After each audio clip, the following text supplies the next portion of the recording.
Chapter number 3 synthetic fibres and plastic. So last में हमने plastic की कैरेक्टरिस्टिक्स के बारे में बात किया था। प्लास्टिक कैसा है, उसके गुणधर्म कैसे है कि वो जो विद्युत है उसका वहन नहीं करता। देन प्लास्टिक टिकाऊ है, ड्यूरेबल है, उसमें क्षार नहीं लगता, उसमें क्षरण नहीं होता यानी जंग नहीं लगता। सो ये सब हमने बात की थी कि प्लास्टिक हम क्यों वाइडली यूज़ करते हैं, तो हमने उसके सभी कैरेक्टरिस्टिक देखे थे। Now topic 3.6 plastic and the environment. When we go to the market, we usually get things wrapped in plastic or packed in polythene bags. That is one reason why plastic waste keeps getting accumulated in our homes. Ultimately, plastic finds its way to the garbage. Disposal of plastic is a major problem. Why? जब हम market में जाते हैं, कोई भी चीज़ लेने बाज़ार में जाते हैं, तो हमें जो चीज़ है वो प्लास्टिक की बैग में यानी पॉलीथीन बैग में वो हमें देते हैं। This is the reason why plastic waste keep getting accumulated यानी संग्रह होना, इकट्ठा होना। तो हम बाहर से जब भी कोई चीज़ लाते हैं तो प्लास्टिक की बैग में लाते हैं, यानी हमारे घर में बहुत ज़्यादा प्लास्टिक की बैग जो है वो इकट्ठा हो जाती है। एंड उसका डिस्पोजल करना यानी उसका निकाल करना।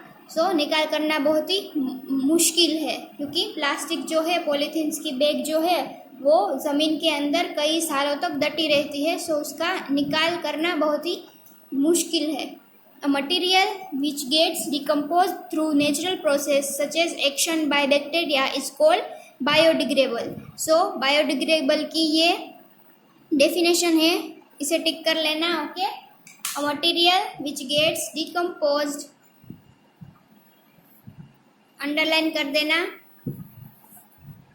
Material which gets decomposed through natural process such as action by bacteria is called biodegradable.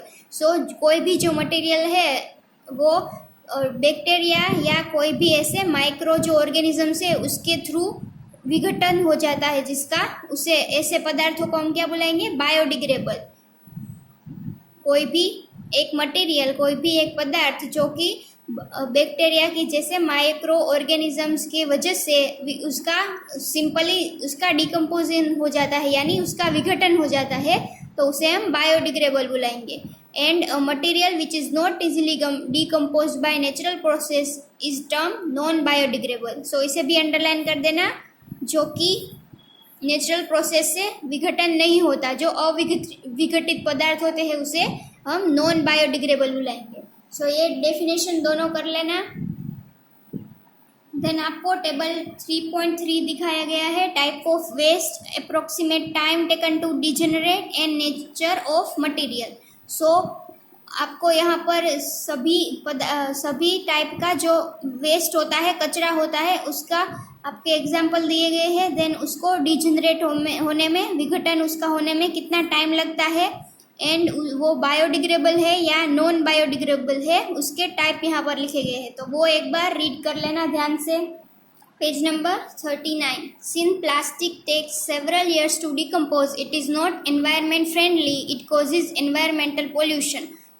Plastic है वो विघटन उसका होने में कई साल लग जाते हैं। तो जो प्लास्टिक की हम बैग्स जो है वो ऐसे ज़मीन पर डाल देते हैं, तो वो ज़मीन में अंदर विघटन नहीं होती, बट कई सालों तक ज़मीन में रहती है, तो ज़मीन को नुकसान पहुंचाती है। इसीलिए वो एनवायरनमेंट फ्रेंडली नहीं है, पर एनवायरनमेंट पोल्यूशन फैलाती है, प्रदूषण फैलाती है। Besides, the burning process in the synthetic material is quite slow and it does not get completely burned easily. In the process, it releases lots of poisonous fumes into the atmosphere, causing air pollution. How can this problem be solved? Process जो है उसकी burn होने की, जब हम plastic की bag को burn करते हैं, हीट करते हैं, तो वो जल्दी से नहीं जलती, बट कितना उसका टाइम लगता है, उसकी प्रोसेस बहुत ही स्लो है। वो कम्प्लीटली बर्न नहीं होती, बट बहुत ही टाइम लगता है। एंड जब हम उसे जलाते हैं तो उसमें से पॉइजनस फ्यूम्स यानी जहरीले जो पदार्थ है वो निकलते हैं, जो कि एयर पोल्यूशन फैलाते हैं। इसलिए वो प्रॉब्लम भी सोल्व नहीं हो सकती, उसका विघटन भी जल्दी से नहीं हो सकता। हम अगर उसको ज़मीन में गाड़ देते हैं तब भी उसका विघटन होने में कई साल लग जाते हैं, एंड अगर जलाते हैं फिर भी उससे एयर पोल्यूशन होता है। ये दोनों तरीके से प्लास्टिक का विघटन नहीं हो सकता। इस प्रॉब्लम को कैसे सोल्व करते हैं, avoid the use of plastic as far as possible. So हमें प्लास्टिक का यूज़ करना अवॉइड करना होगा। अगर आप मार्केट में जाते हैं तो प्लास्टिक की बैग लेना अवॉइड करो। अपने घर से कोई भी जो कापड़ की थैली है वो लेकर जाओ। Make use of bags made of cotton और jute when you go for shopping.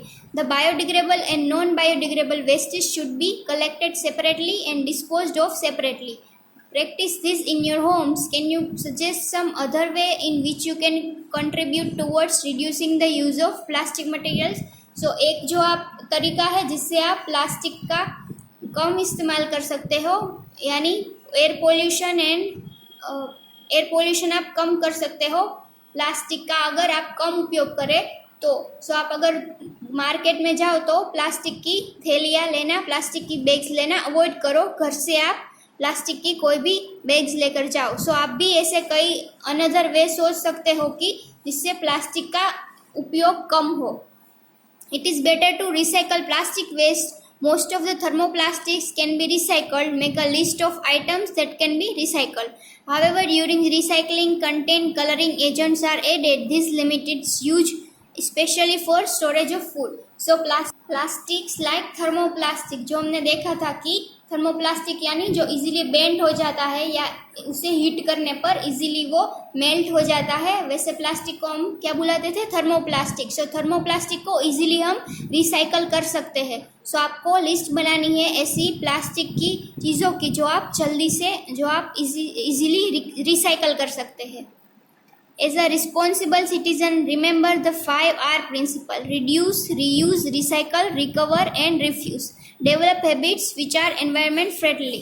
So ये 5 प्रिंसिपल है: reduce, reuse, recycle, recover and reduce यानी घटाना, रीयूज यानी वापस से उसका यूज करना, रिसाइकल मतलब उसका फिर से बनाना, रिकवर मतलब फिर से हम वापस पाना यानी रिकवर यानी बचाना या फिर से वापस पाना, एंड रिफ्यूज मतलब अस्वीकार करना यानी जो पॉलीथीन्स की बैग है उसका अस्वीकार करना, एंड सबको रिसाइकल करना, बचाना, रीयूज करना। ये प्रिंसिपल है 5R का प्रिंसिपल। सो इस हैबिट से हम एनवायरनमेंट फ्रेंडली वातावरण हम बना सकते हैं।